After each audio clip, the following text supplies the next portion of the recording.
आज से करीब 20 करोड़ साल पहले हमारी धरती पर मात्र एक महाद्वीप था जिसे हम पेंजिया महाद्वीप कहते थे। यह विशाल महाद्वीप चारों ओर से एक विशाल महासागर से घिरा था। इस महासागर का नाम था पैंथालासा।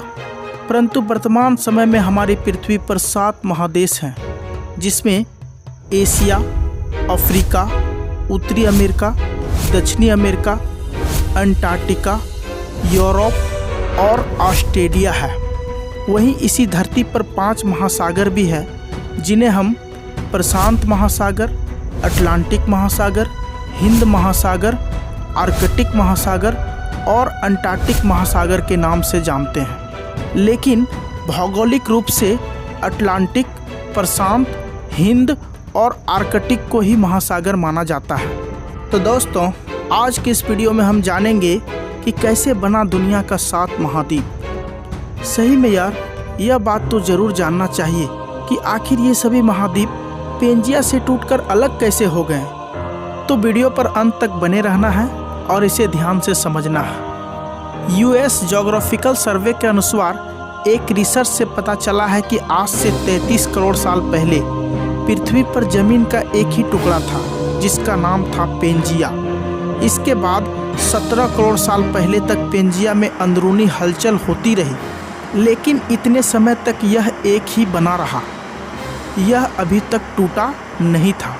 अब पृथ्वी के टेक्टोनिक प्लेट्स में विशाल हलचल हुई और पेंजिया महाद्वीप 2 टुकड़ों में बट गया। इन टुकड़ों का नाम लॉरेशिया और गोंडवाना लैंड पड़ गया।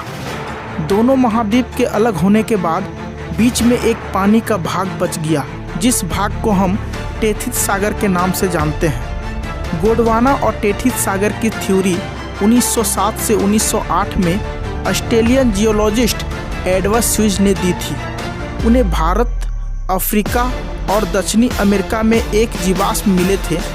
भारत में उन्होंने गोंडवाना जैसे जीवाश्म खोजकर इकट्ठे किए थे, इसलिए इस हिस्से का नाम उन्होंने गोंडवाना लैंड रखा।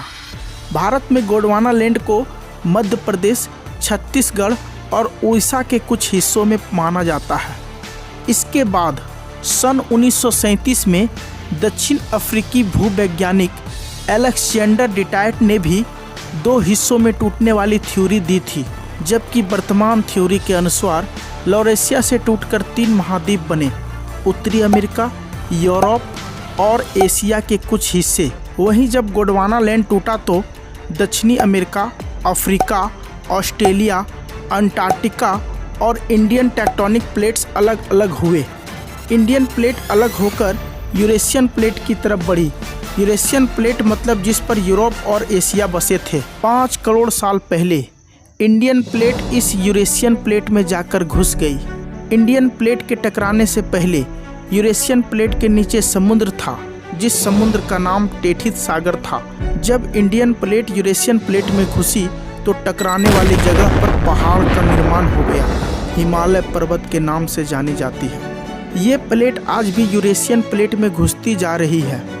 यही कारण है कि हिमालय की ऊंचाई हर साल बढ़ती जा रही है। वहीं धरती की दूसरी प्लेटें भी रफ्तार से बढ़ती जा रही है। जैसे मध्य अटलांटिक में जो प्लेटें हैं वो हर साल 10 से 40 मिलीमीटर की रफ्तार से बढ़ती जा रही है। इसी प्रकार हिमालय की ऊंचाई भी हर वर्ष औसतन 5 मिलीमीटर बढ़ती जा रही है। अब आप सोच रहे होंगे कि ये कैसे हो रहा है। ये इसलिए हो रहा है क्योंकि धरती के अंदर की चट्टानें हर वर्ष खिसक रही है। इसी वजह से इसके खिसकने से समुद्र और महाद्वीप भी खिसक रहे हैं, जिस वजह से वैज्ञानिकों का अनुमान है कि भविष्य में फिर से शायद 25 करोड़ साल बाद सभी महादेश सिमटकर फिर से पेंजिया महादेश जैसा ना बन जाए। भौगोलिक रूप से यह भी माना जाता है कि वैज्ञानिकों ने बहुत रिसर्च के बाद यह अनुमान लगाया है कि सभी महाद्वीप के टुकड़े अलग अलग आपस में जोड़ा जाए तो यह सभी आसानी से ऐसे जुड़ जाएंगे जैसे यह इससे ही टूटकर अलग हुए हैं। इससे पता चलता है कि करोड़ों साल पहले पूरी धरती पर सिर्फ एक महाद्वीप था। तो दोस्तों, ये रही पेंजिया से सभी महादेश बनने की कहानी। उम्मीद है आपको वीडियो पसंद आई होगी। आज के लिए इतना ही। जय हिंद।